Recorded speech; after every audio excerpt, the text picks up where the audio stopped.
Welcome back to MKE Gadgets. Today we're going to make a speed handle for the Vise on my milling machine. And I went online and I found this image. This is where the handle is going to go that you hold on to. And these are 3/4 inch hexes that go on a Vise. And there's two of them, so you have a different gear ratio. What I don't like about this design is you have to drill out the center of the corners and then you mill a straight line from corner to corner to corner. And I've seen a lot of these online. I just don't like how it appears. So I thought I would machine a handle, and here it is in wood. I'd put a handle in there to rotate. I will machine out the center here, and I'll press these sockets in with the interference fit. These are 3/4 sockets. Sockets I got at the local farm store, and they were $2 a piece. Here's a piece of aluminum, and that was $3. So I'm gonna have $5 into the whole deal. I made a fixture yesterday, and I drilled and tapped 3 holes into the fixture, and these are through holes. I got flathead cap screws in here, 1/4 that hold it down snug on the taper. I'll use a high-speed 1/4 inch end mill. Put that in my R8 adapter, and I made a handle. The handle is a bunch of parts I had, and we'll show that later on when we're all done. So let's take a fixture and a cutter, and let's go over to Bridgeport and start machining. So we're going to start milling this on the Bridgeport mill, and here's a picture of the tool path. Now I did this in Fusion 360, and then I brought it out to my mill, and now let's start cutting. The piece of aluminum is 6061 T6 aluminum, 1/2 by 2 by 6 inches long. I'm using 2 flute 1/4 inch high-speed steel cutter. The first cut is going to be 2 thousandths deep. I just want to do a scratch cut. A little cutting oil on there. Help stop chip welding.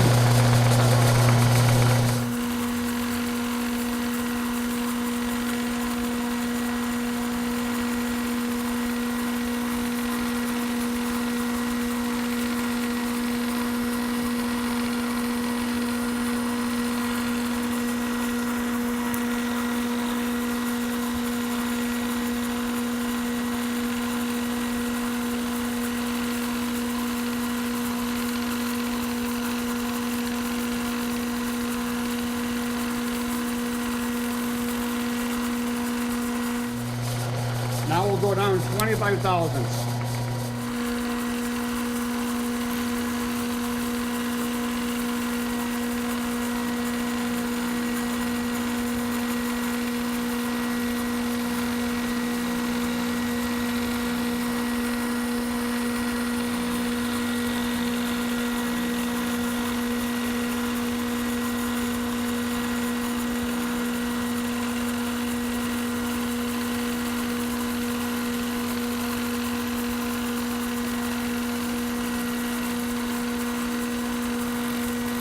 Kind of hard to see the outline, so I'll vacuum off the chips.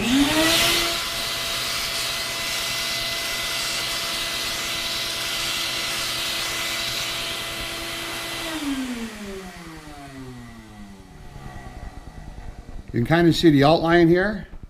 All I got to do is do a bunch more cuts till I get it down through the stock. I'll do it off camera so I don't bore you. So I'll bring you back at the last pass. Okay, we're almost all the way through this 1/2 inch aluminum. I came back for the last cut so you can kind of see. I got some little bit of cutting oil on there. I dropped my Z down 25 thousandths each pass. I'm running at 2,000 RPMs, a feed at 15 inches per minute. So here we go. Here's the last pass. Enjoy.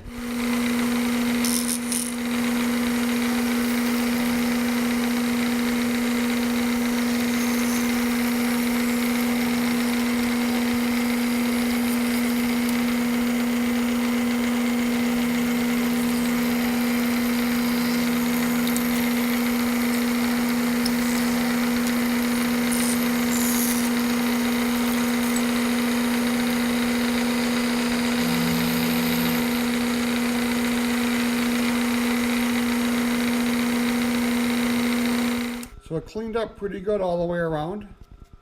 I'll take out a fixture and I'll set it up for boring out the holes so we can press the sockets in here. So let me clean everything up and we'll do that next.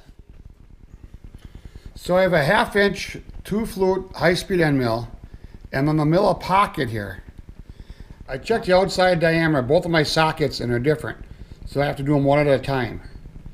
The outside diameter of this is 1 inch and 23 thousandths.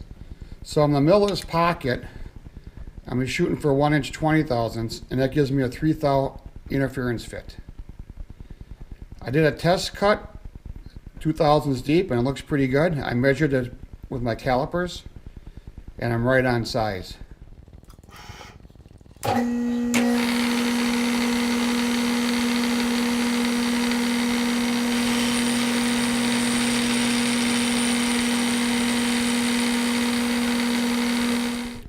Next, I just have to machine it down 1/2 inch thick. I'm going to do that at 50 thousandths Z depth at a crack, and I'll bring you back at the last cut. Well, the first hole is finished. Second hole, I just got to take a little cleanup pass. So we'll do that, and then I'll just kind of clean this up and deburr it. Then I'll heat up the aluminum part in my oven, and I'll put the sockets into some cold snow pile outside, and then we'll push them together. Let's run the last pass.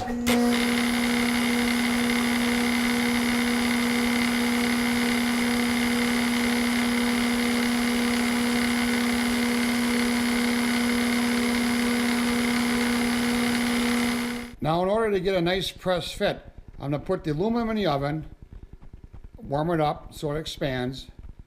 I'll put the steel sockets in a snowbank outside so they can track, and I'll press them together. But before that, I'm going to deburr and engine turn it and clean it all up. So we'll see you when I'm pressing them together. All right, so I have the aluminum part in my pizza oven, and I just brought in the socket from outside and I put in a snowbank. So let me grab the aluminum part and we'll press in the second socket.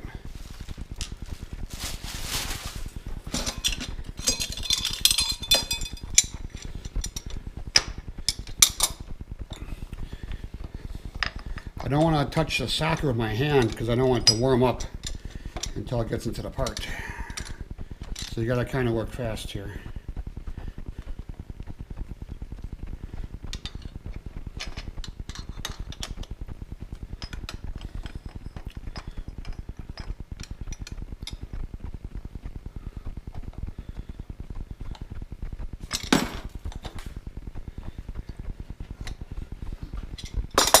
And that one pressed in real nice.